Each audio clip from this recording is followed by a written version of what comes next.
नमस्कार दोस्तों, मेरे YouTube चैनल में आप सभी का फिर से बहुत बहुत स्वागत है।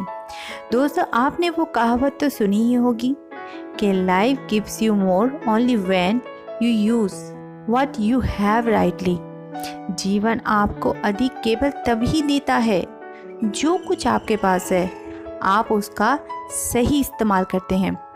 आज की कहानी इसी कहावत के ऊपर ही आधारित है और आज की कहानी की विशेषता ये है कि इस कहानी के अंत में मैं आप लोगों से एक सवाल पूछूंगी, जिसका जवाब मैं आप लोगों से ही सुनना पसंद करूंगी।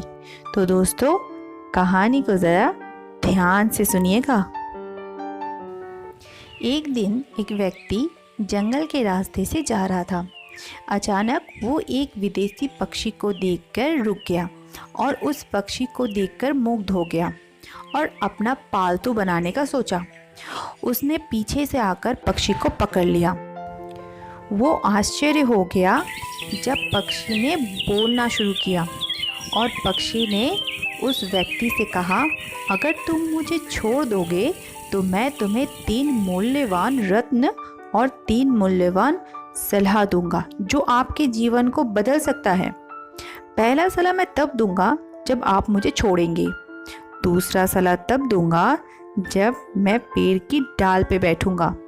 और तीसरा, जब उस पेड़ के ऊपर से एक लंबी उड़ान भरूंगा। व्यक्ति पक्षी की बातों से सहमत हुए और पक्षी को जाने दिया।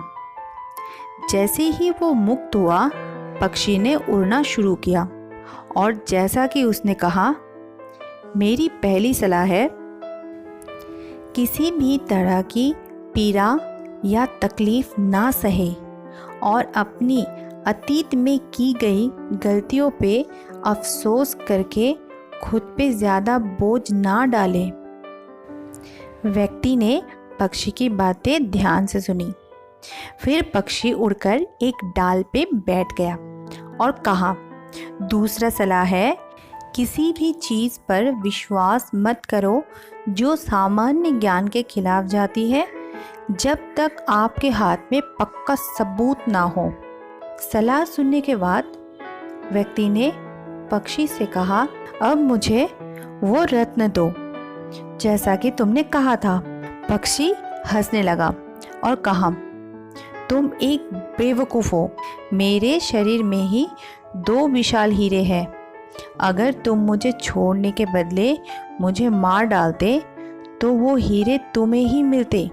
फिर व्यक्ति ने कहा, ओफ, मैं कितना बड़ा बेवकूफ़ हूँ। मैं ये गलती कभी नहीं भूल सकता। पक्षी ने कहा, मैं तो सिर्फ तुम्हारी परीक्षा ले रहा था। तुमने मेरी दोनों सलाह का पालन ही नहीं किया। पहला, तुमने मुझे छोड़कर गलती की, ये सोचकर तुम अभी तक पछता रहे हो।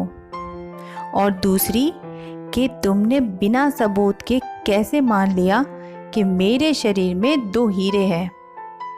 अब तीसरी सलाह सुनो। जो आप पहले से ही जानते हो या जो ज्ञान आपका पहले से ही है, उस ज्ञान को अगर तुम अपने जीवन में लागू नहीं करते तो दूसरी ज्ञान की आवश्यकता भी नहीं है। उसे ना जानना ही बेहतर है। ये कहकर पक्षी ने पेड़ के ऊपर से एक लंबी उड़ान भरी और वहाँ से चला गया। दोस्तों, आज की कहानी का सवाल ये है, क्या वो व्यक्ति सही में वो रत्न पाने के काबिल था या नहीं? अगर था तो किस वजह से? अगर नहीं भी था तो भी किस वजह से वो काबिल नहीं था? इसका आंसर मुझे कमेंट में ज़रूर बताएं। आपके कमेंट के ऊपर मैं अपना आंसर ज़रूर दूंगी।